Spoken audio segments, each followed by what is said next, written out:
Bismillah. Je sais qu'une tempête se prépare, que je peux regarder au loin et voir ce qui se passe à l'horizon. Bien sûr, la lumière aide un peu. C'est la fin de la soirée, ce qui renforce le contour des nuages. Je vois aussi la lueur des éclairs. Aucun bruit. Le vent ne souffle ni plus fort ni plus faiblement qu'auparavant.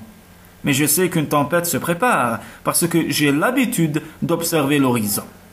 Je m'arrête dans ma promenade, rien n'est plus excitant ou effrayant que de regarder une tempête qui s'approche. La première idée qui me vient à l'esprit, c'est de chercher un abri, mais cela peut être dangereux.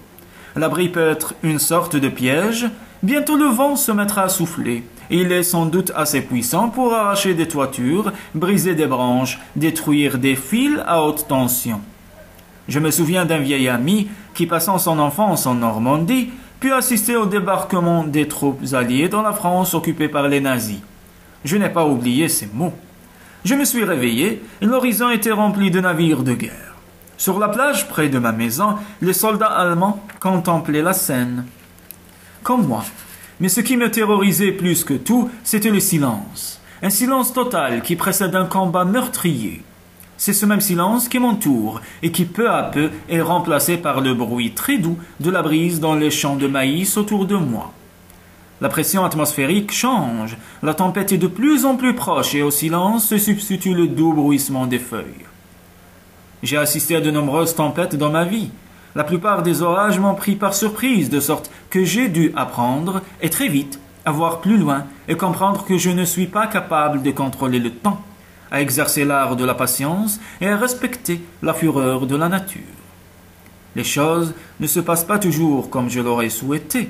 Il vaut mieux m'y habituer. Il y a des années, j'ai composé une chanson qui disait « Je n'ai plus peur de la pluie, car la pluie, revenant vers la terre, apporte des éléments de l'air. Mieux vaut dominer la peur, me montrer digne de ce que j'ai écrit, et comprendre que, aussi terrible que soit la tornade, dans un moment, elle sera passée. La vitesse du vent a augmenté, je suis dans un champ ouvert, il y a l'horizon des arbres qui, théoriquement du moins, vont attirer la foudre. Ma peau est imperméable, même si mes vêtements sont trempés. Par conséquent, mieux vaut jouir de cette vision plutôt que de me précipiter à la recherche d'un abri. Une demi-heure passe. Mon grand-père, ingénieur, aimait m'enseigner les lois de la physique, tandis que nous nous amusions. Quand tu auras vu l'éclair, quand les secondes est multiplié par 340, le son se propageant à la vitesse de 340 mètres par seconde. Ainsi, tu sauras toujours à quelle distance est tombée la foudre. Un peu compliqué pour un enfant, mais je me suis habitué à procéder de la sorte. En ce moment, la tempête se trouve à 2 kilomètres. Il y a encore assez de clarté pour que je puisse voir le contour des nuages que les pilotes d'avion appellent CIMI, cumulonimbus, en forme d'enclume, comme si un forgeron martelait les cieux, forgeant des épées pour des dieux enragés qui en ce moment doivent se trouver au-dessus de la ville de Tarbes.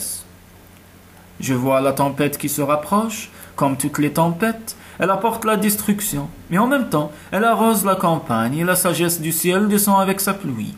Comme toutes les tempêtes, elle doit passer. Plus elle sera violente, plus elle sera rapide. Grâce à Dieu, j'ai appris à affronter les tempêtes.